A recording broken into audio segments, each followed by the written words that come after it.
everyone, welcome to my next video. It's going to be a series of videos because of the project. Little backstory. My husband's second cousin, I think, yeah, second cousin, something like that. Anyway, she is getting married. I was going to do her wedding dress alterations.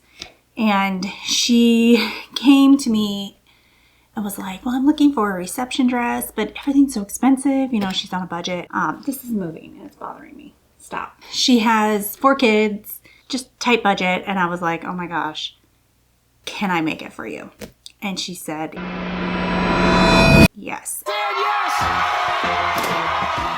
She said yes. And I'm so excited. So I'm making a wedding dress, dress for the reception. So a little bit about my background. One of my very first sewing jobs was in a bridal salon. My sister was getting married. I was 18 and I'd been sewing for like 10-ish years. And I talked to the owner and she's like, hey, do you want to work here? Because I grew up loving wedding dresses and loving the wedding dress industry. My mom bought me my first bride's magazine at 10 years old.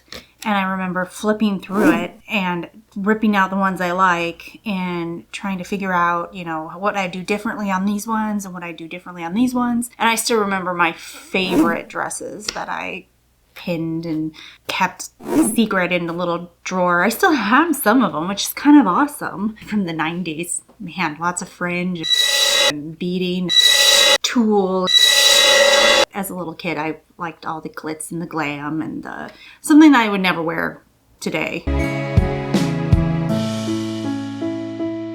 I fell in love with the wedding industry when I was really little. I liked weddings. I liked going and seeing the bride, what she's wearing, you know. So my very first job at the bridal salon, I learned so much at that job. I sold wedding dresses as well as altered them. I learned fits, what looks good on people, and I just loved it. I loved when you found the right one and it was like, ooh, like your face would light up. Hold really tight. Oh my God. It'd just be magical. I fell in love with it. And then the gal who owned the salon, she was an amazing seamstress. And I worked there for 4 summers. And what I learned there was amazing. I got to put in a lot of bra cups. And I did a lot of hems, did a lot of rip up zippers and put a lace in the back. I had to rebead a lot of things. A lot of what she gave me were like, here, steam this dress. And here, put on this dress. Because I was a sample size back then and all the dresses fit me.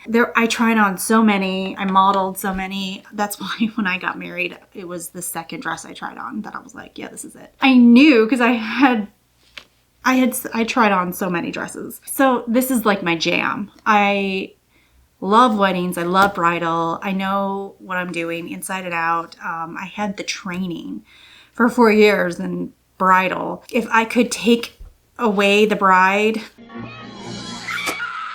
I'd just be loving this industry. You know, the bride sometimes gets in the way. It's like, yeah, it's like 2 weeks before my wedding. Where's my dress? And it's like, okay, this will take me 15 minutes. Just calm down. It's like a different level of panic. I didn't like that aspect as much. Bridezillas, I guess you could call them. But I enjoy the wedding industry. I still enjoy looking at brides magazines and seeing what the new trends are and how to make them. I always have something in my mind. I love Say Yes to the Dress, my favorite show. It's so much fun. I love the bridal industry.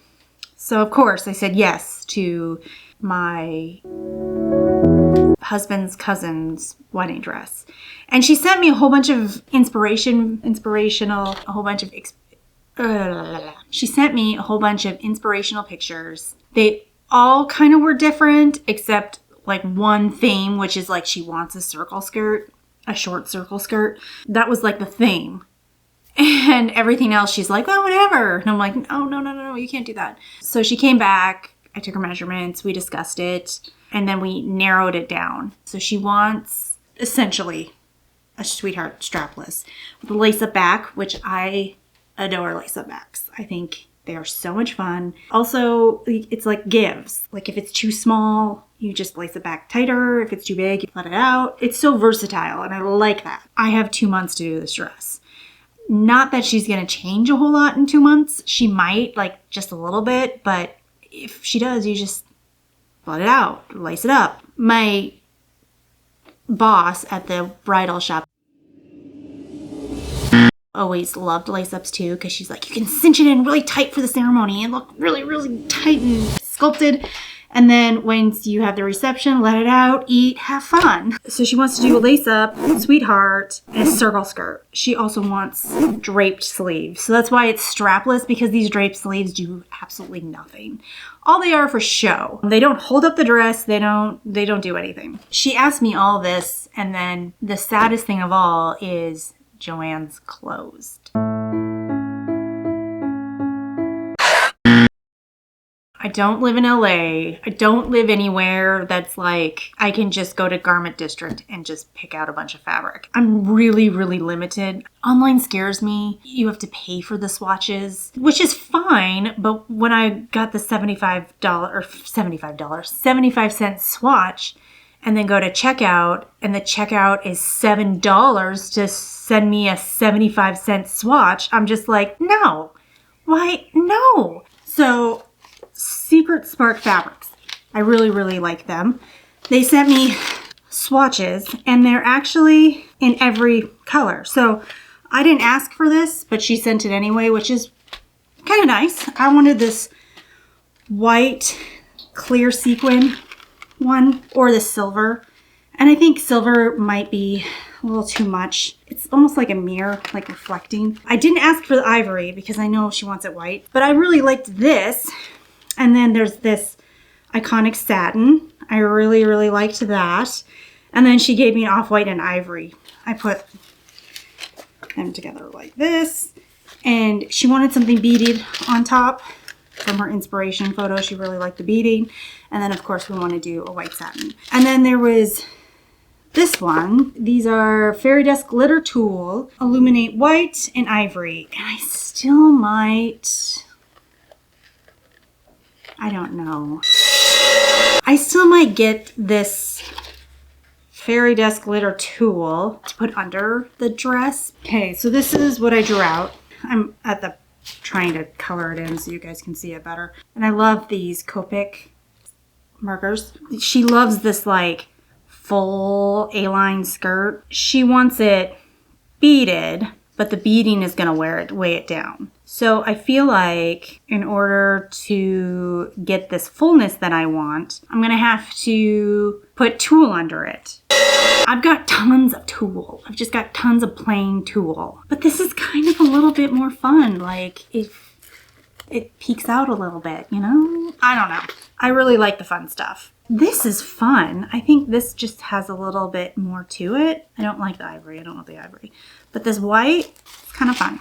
In my design process, for some reason, the only way that I can really get a design in my brain, like what I want to make, I always have to have the fabric in front of me. So the fabric is always my inspiration. So if I see something, I'm like, yes, this is what it's going to be. I don't know if that's everyone's design process, but it's definitely mine. I don't buy it unless I have something in mind. Before I sketched this, I had to find the fabric because you have to figure out how it lays, and if there's beading, then how heavy it's going to be. Is it going to do this? Is it going to do that? Like all this stuff. And so freaking out, no Joann's. I had this, but this shipping was going to kill me. So I went with my mother-in-law down to a store here in hopes of finding something where I can feel it and I don't have to pay for shipping. You know, I take it home and then I can start on it. I found it, which is so exciting because I love finding things. And I love this store, Fabrics for Less, thank you.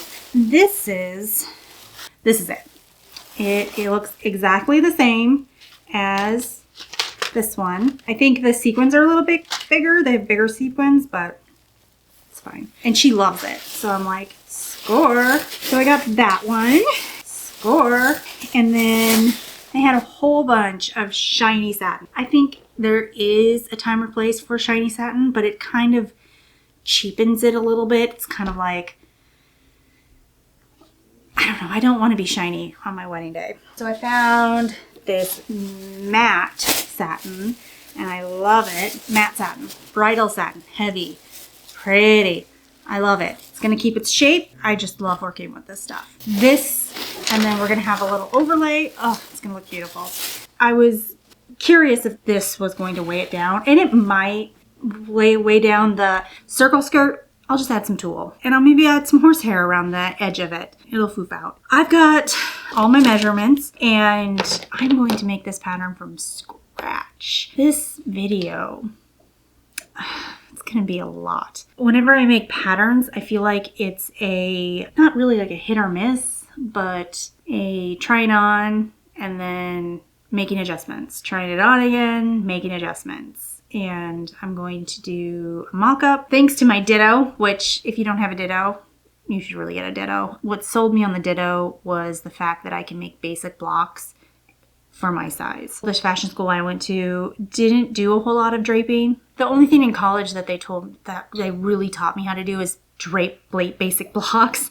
So then I could take those basic blocks and make them into something else. So I'm really good at manipulating patterns, but I'm not really good at draping. So I went to a sewing convention, and they were selling the Ditto, and I'm just like, And the gal who was selling it went to Fit, and she kind of spoke my language. She said, you can do a basic block in your size. And I'm like, what? And she's like, oh yeah, you don't have to grade it. It just comes your size. And I'm like, yes, sold. I am not a good grader. It's a little tedious for me. Just a lot of little things that you have to adjust. You just input your measurements, and then it'll spit out a basic block for you. I like that. I like that a lot. My husband surprised me 2 years ago with a Ditto, and I have been playing with it, and I really like it. So I inputted her measurements into Ditto, and it spit me out a basic basic block pattern. From those basic blocks, then you can do anything. It's going to be a lot of trial and error. That's what I'm going for. It's my favorite thing because it's a puzzle. It's like, how am I going to get it to look like that? It's fun. So yeah, I've got the pattern, the basic pattern. Circle skirts are easy. The top's gonna be a little bit harder, but she and I are pretty much the same size. There's like a couple inches off. So I'm gonna try it on me, and then I'll try it on her, and then we'll have a wedding dress. So excited. This is my jam. I'm really, really excited for this video. This is my jam. I like to make things on my own. I don't really like patterns, but sometimes they're very convenient and they take less time. But I'm committed to making this from scratch. I'm committed to making it work, and I can't wait to see how it all works. So here's the very first video. The next one will be me drafting the pattern. Third one probably will be me making it out of muslin. And then probably the fourth one will be truing the pattern if there's any problems. And then after that, she's gonna retry it on, and then we'll go for the regular fabric. So there's lots of elements to this. There's a lot of, like I said, trial and error. That's all this is. All pattern drafting and all of it is just a do it. Hopefully it fits. If it doesn't, let's go back, figure out what doesn't, then keep going back and forth. And that's all it is a back and forth. But 2 months, I feel like, is just perfect amount of time. I told her not to freak out at me. I told her, like, it'll get done. Very excited for how this is going to turn out, and I'm really excited to start. So stay tuned for video number 2, where I take this drawing and make it into a pattern. Thanks for watching, and we'll see you next time. This is my jam.